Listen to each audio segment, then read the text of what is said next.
Hi, I wanted to talk with you today about what's generating 80% of the results in my private practice because hopefully this is going to help you too.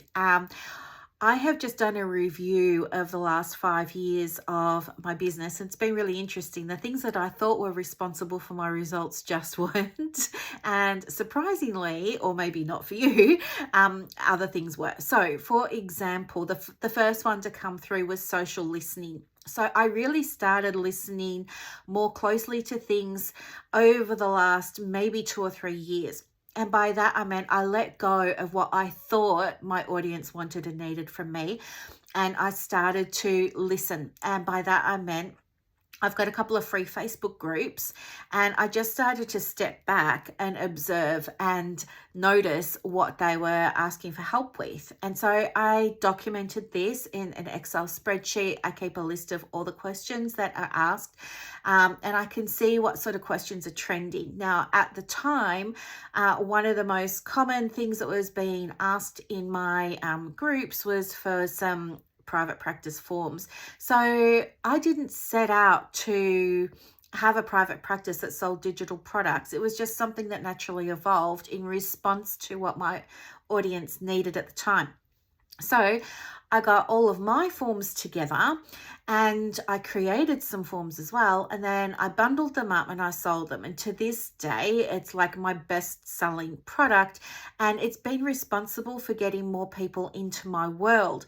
People who have not heard of me before will go and buy the forms, and then they join the group on Facebook, and from the group on Facebook they then join some of my paid things. Like in the past it was coaching, mentoring, supervision. Now it's the memberships for private practice and things like that. So that was the first way, letting go of what I believed, that because I liked it, I just assumed you liked it. It turned out no.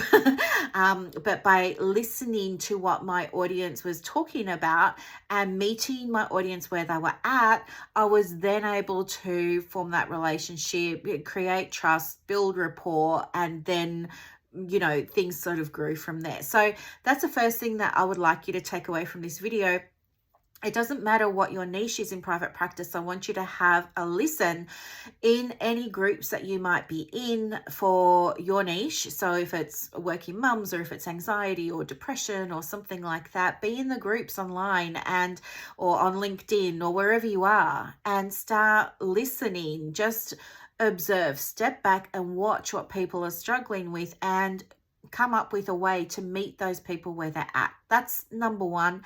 The second thing that is responsible for 80% of my results is responding. So yeah, as I said, just meeting people where they're at. So I even do this today. Like I just got off a group coaching call for Private Practice 101, and we were talking there about a program that I create, that I run really successfully in my private practice, and they were all very interested in that. So now, because I know that they're interested in that, I was able to check in with them and see if that's something that they want. It is. So now I'll be able to meet them where they're at and give them that. And that just really helps them on their journey, but it helps me with my membership as well, in terms of things like stickiness. Reducing the churn rate in my membership means that people will stay with me longer, which means I get to help them for longer. Plus it's good for my business, right? So meeting people where they're at and actually coming up with a response that's going to be really helpful in terms of getting them a result. Everything I do, I ask myself, is this aligned with my higher purpose? Is this aligned with my soul's voice? Is this true for me? Is this in integrity? And how can I create this in a way that's going to get a result, a tangible result? So I want everyone in my world to get a result. Even you watching this video today, I want you to have a result in terms of, now, one or two things you can do to start improving and getting better results in your private practice as well. The last thing that has really helped me and is responsible for 80% of my results in the business is connection. And by that, it's something I struggle with because I'm autistic. I am fine with everything else, but I do struggle with the back and forward. I'm not fantastic with small talk and things like that, but it's something that I will work on and continue to work on. But it's really been about learning how to have conversations. So instead of just saying thanks, if somebody writes on one of my posts that something I did was helpful, I would normally just say, thanks, I'm really pleased that you like it. If you don't believe me, you can go back and have a look. Like that's, like I struggle with that. But anyway, if I really apply myself and be really intentional, be really thoughtful, I can create a conversation and I can get a conversation going.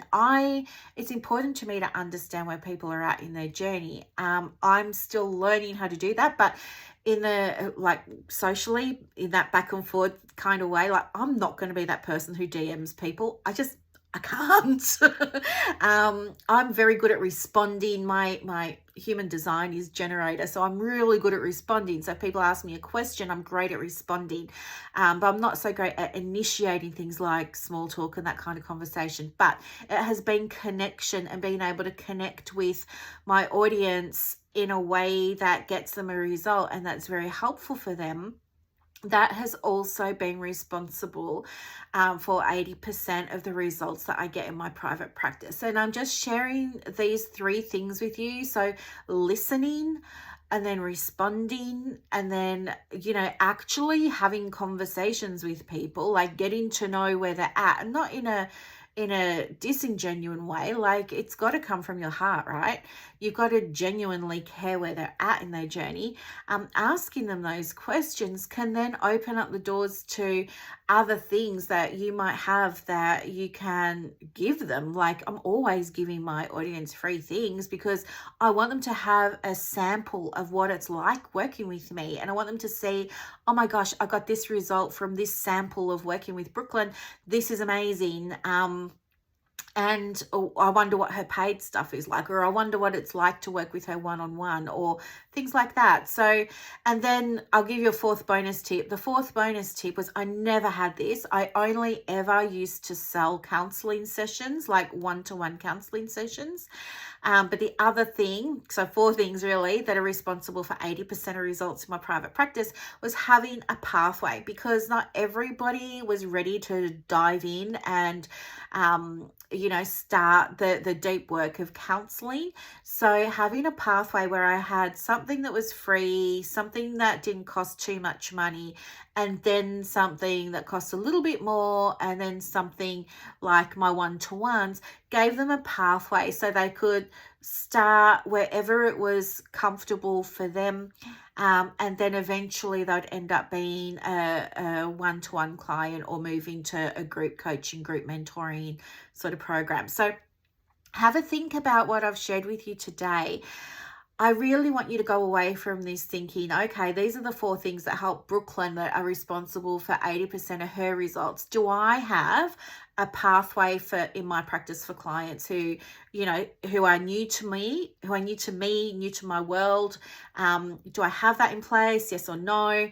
I want you to think, are you listening to what your audience wants, or are you just getting in front of Canva and making up posts willy-nilly and just posting them and hoping for the best?